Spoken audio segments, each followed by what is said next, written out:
السلام علیکم ورحمۃ اللہ وبرکاتہ۔ احباب ذی احتشام، مجھے ایک تقریب میں ایک اسکول کے یا کالج کے افتتاحی تقریب میں شرکت کرنے کا موقع میسر آیا۔ وہاں سیشن کے فارمل آغاز سے قبل آپس میں گفتگو ہو رہی تھی، تو ایک بہت سینئر صحافی یا قلمکار، میں ان کا نام نہیں لینا چاہتا، بہت معروف آدمی ہیں، انہوں نے ایک بات کی۔ اس طرح کی باتوں کو لطیفہ کہا جاتا ہے۔ لطیفہ تصوف میں بڑا عمدہ لفظ ہے۔ تلطف یا لطیفہ سریت و تصوف و طریقت میں، سلوک میں دراصل اس کیف، حلاوت، مٹھاس اور مزے کا نام ہے جو سالک کے انفاس پر مرتب ہوتا ہے۔ جب سالک اللہ تبارک و تعالی جل شانہ کی عطا اور توفیق کی روشنی میں اللہ یعنی نور ازل کی طرف سفر کریں، تو جو تلطف اس کو عطا ہوتا ہے وہ لطیفہ کہلاتا ہے، لطائف کہلاتا ہے۔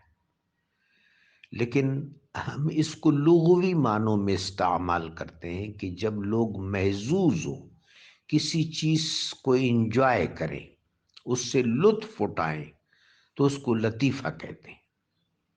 اب لطیفہ کا لفظ اس انداز سے اردو ادب میں غلط العام کے طور پر مستعمل ہے۔ وہ لطیفہ انہوں نے یہ سنایا کہ کوئی صاحب کہہ رہے تھے کہ کس طرح اللہ تبارک و تعالی گوبر اور خون کے درمیان میں سے دودھ کو محفوظ کر کے، محفوظ رکھ کر آپ تک پہنچاتا ہے۔ یہ قرآن عظیم کی ایک آیت کا ترجمہ ہے۔ گوبر بھی ہے، خون بھی ہے، لیکن مجال ہے کہ دودھ گوبر سے آلودہ ہو جائے، خون سے آلودہ ہو جائے، بالکل شفاف پہنچتا ہے۔ یہ کریم رب کی تدبیر ہے، سبحان اللہ العظیم۔ تو پھر انہوں نے کہا کہ یہ بات جب گجر نے سنی تو اس نے کہا کہ یہ تو معاذ اللہ، یہ تو صحیح نہیں ہوا، گوبر بھی پڑنا چاہیے تھا، خون بھی پڑنا چاہیے تھا، تاکہ دودھ کا وزن زیادہ ہو جاتا۔ اس طرح کے لطیفے ایک دوسرے کو ہم سناتے ہیں۔ اگر ان چیزوں پر عمیق نظروں سے توجہ کی جائے تو یہ استہزاء ہے، یہ تمسخر ہے۔ تمسخر اور استہزاء انسانی سطح پر ہو تب بھی گناہ ہے۔ اس آیت پر ہمیں غور کرنا چاہیے۔ بئس الاسم الفسوق بعد الایمان، ایمان لانے کے بعد ایمان کا تقاضا یہ ہے کہ کسی کا برا نام نہ لیا جائے۔ ایک آدمی جو جوتے بناتا ہے وہ بھی قابل قدر ہے۔ اگر یہ فن نہ ہوتا تو زمین پر انسان بغیر پاپوش کے پھرتا۔ ایک آدمی جو کپڑے بناتا ہے، ملبوس بناتا ہے، قابل قدر ہے۔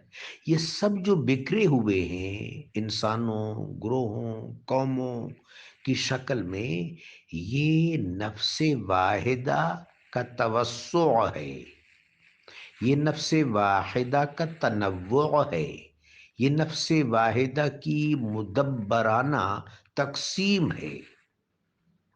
یہ سب آدم علیہ السلام کی اولاد ہے، یہ ہمارے بھائی ہیں، یہ ہماری بہنیں ہیں۔ یہ ہماری ماں حضرت حوا سلام اللہ علیہا کے بچے ہیں۔ اللہ تبارک و تعالیٰ نے سخریہ کا عمل رکھا، کسی کے پاس ایک پیشہ ہے، کسی کے پاس دوسرا پیشہ ہے، کسی کے پاس تیسرا پیشہ ہے۔ یہ سارا تنوع انسانی معاشرے اور عمران کو انضباط اور قرار اور استقرار دیتا ہے۔ لہذا سارے اقوام جو ہیں قابل قدر ہیں، وہ سب آدم و حوا علیہم السلام کی اولاد ہیں، اور بابا آدم علیہ السلام کی ذریت ہونے کے ساتھ ساتھ ان کا بڑا امتیاز یہ ہے کہ وہ رسول اللہ صلی اللہ علیہ وآلہ وبارک وسلم کی امت، آقا و مولا صلی اللہ علیہ وآلہ وسلم، سید الاولین والآخرین صلی اللہ علیہ وآلہ وسلم کی امت۔ وہ مسلم ہیں یا غیر مسلم ہیں امت حضور کی، سابقین بھی حضور کی امت ہیں اور آخرین بھی حضور سرکار دو عالم نبی رحمت کی امت۔ باقی قرآنی آیات کے حوالے سے، شریعت کے حوالے سے تمسخر اور استہزاء اللہ کے حضور ناقابل برداشت ہے۔ وہ حلیم ہے، وہ حلیم ہے، لیکن آیات اللہ جو ہیں، آیات اللہ، ان کا حق تعظیم ہے۔ ذالک ومن یعظم شعائر اللہ فانہا من تقوی القلوب۔ شاعر اللہ میں سب سے بڑا درجہ صاحب کتاب کا ہے اور پھر کتاب کا ہے۔ تو ہمارے رویوں میں جو ان حوالوں سے استہزاء اور تمسخر کا پہلو ہے، یہ جب بڑے بڑے لوگوں جو معاشرے میں پاپولر ہیں اور اظہار پسند ہیں، اگر ان کے ہاں رویہ اس طرح بلو ایوریج ہوگا تو عام طور پر تو پھر زیادہ ہوگا۔ ہمارے اس دور میں ادب کی کمی ہے۔ مسجد میں جو مربیین ہیں، اساتذہ ہیں، معلمین ہیں، آپ نے محسوس کیا ہوگا کہ وہاں بھی ادب کی کمی ہے۔ بازار میں، گلی میں، گھر میں ہمارا یہ معاشرہ، ہمارے اس معاشرے سے ایسا لگتا ہے کہ ادب روٹ گیا ہے، تکریم روٹ گئی ہے۔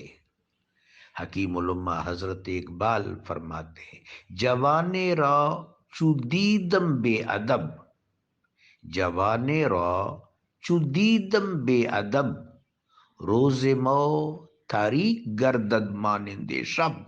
میں جب کسی جوان کو بے ادب دیکھتا ہوں تو میرا دن رات کی طرح تاریک ہو جاتا ہے۔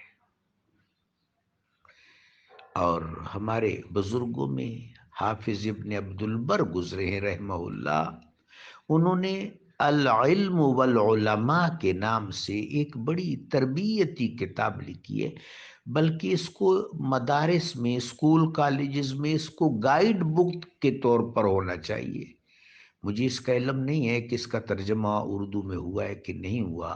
یہ کتاب کا ٹائٹل ہے العلم والعلماء، اور اس کے مؤلف ہیں حضرت ابن عبد البر ادام اللہ شرفہ ورحمہ اللہ تعالی۔